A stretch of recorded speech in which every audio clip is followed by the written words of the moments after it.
تو حضور جو لوگ عمرہ یا حج کے لیے جاتے ہیں، زیارت حرمین شریفین کے لیے جاتے ہیں، مقدس مقامات کی زیارت کرتے ہیں، اکثر طائف کی زیارت کے لیے بھی لوگ جاتے ہیں، تو ایسی صورت میں جب واپس مکے کی طرف پلٹیں گے تو کیا انہیں احرام پہننا ہوگا، عمرہ کرنا ہوگا؟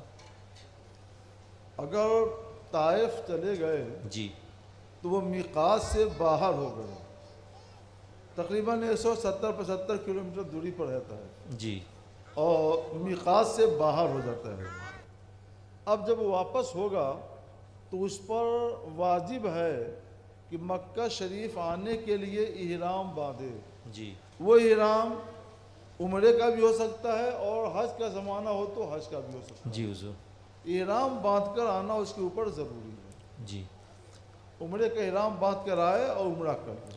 جی تو حضور ٹور کے جو گائیڈ ہوتے ہیں، ٹور پر لے جانے والے، وہ بار بار جاتے ہیں، 2-3 دن میں ایک مرتبہ جاتے ہی ہیں، تو جتنی بار جائیں گے واپس آتے وقت مکہ کی طرف جب آئیں گے تو احرام پہنیں گے، احرام باندھ کر آنا پڑے گا، احرام باندھ کر اور آنا۔ عمرہ کرنا پڑے گا، جی حضور، ضروری ہوگا، واجب ہے۔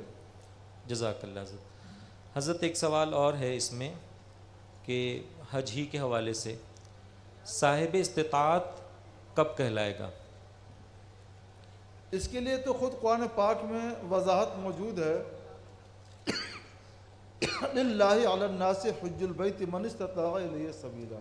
جی اللہ کے لیے لوگوں پر حج فرض ہے، اس پر جو وہاں جانے کے لیے استطاعت رکھے، جو سفر کی سہولتیں آسانیاں پائے، اور جس کے پاس اتنی دولت ہو کہ جا سکے اور آ سکے، اور اس دوران اس کے پاس کھانے پینے کے لیے خرچہ بھی ہو اور اپنے بال بچوں کے واسطے بھی چھوڑ کر جائیں، جی کہ بال بچوں کو چھوڑ کر جائیں، مثلا 1.5 مہینہ رہنا ہے تو 1.5 مہینے سے زیادہ کا نفقہ بال بچوں کو دے دیں، تم لوگ اس کو کھانا پینا، اور اپنے ساتھ بھی 1.5 مہینے سے زیادہ کا خرچہ رکھ لیں، جی اور آنے جانے کے راستے کا سامان ہو، کرائے کے سامان ہو، تو یہ استطاعت ہے اور اس پر حج فرض ہے۔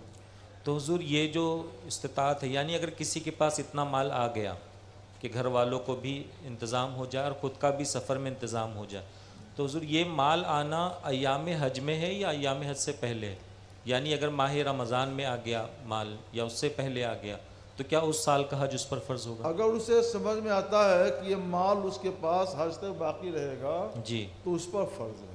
جی اچھا حضور، اب ایسا ہے کہ ٹور والوں کا کاسٹ الگ ہوتا ہے، 7 لاکھ 8 لاکھ ہوتا ہے، حج کمیٹی کا 3 لاکھ میں ہو جاتا ہے، 3.5 لاکھ میں ہو جاتا ہے، تو ایسی صورت میں کیا استطاعت جس سے جائے وہی استطاعت ضروری ہے۔ اچھا اگر ٹور سے جانا چاہتا ہے تو ٹور والی استطاعت چاہیے، اور حج کمیٹی جانا چاہتا ہے تو حج کمیٹی والی چاہیے۔ کوشش کرے کہ حج کمیٹی سے جائے، جی اور حج کمیٹی سہولتیں بھی دیتی ہے، خرچ کم رہتا ہے، لیکن اگر حج کمیٹی کے ذریعے منظوری نہ ہو سکے تو اس وقت وہ کوشش کر سکتا ہے ٹور سے جانے کے لیے، اور اس کے انتظامات کو دیکھ لے۔ جی حضور۔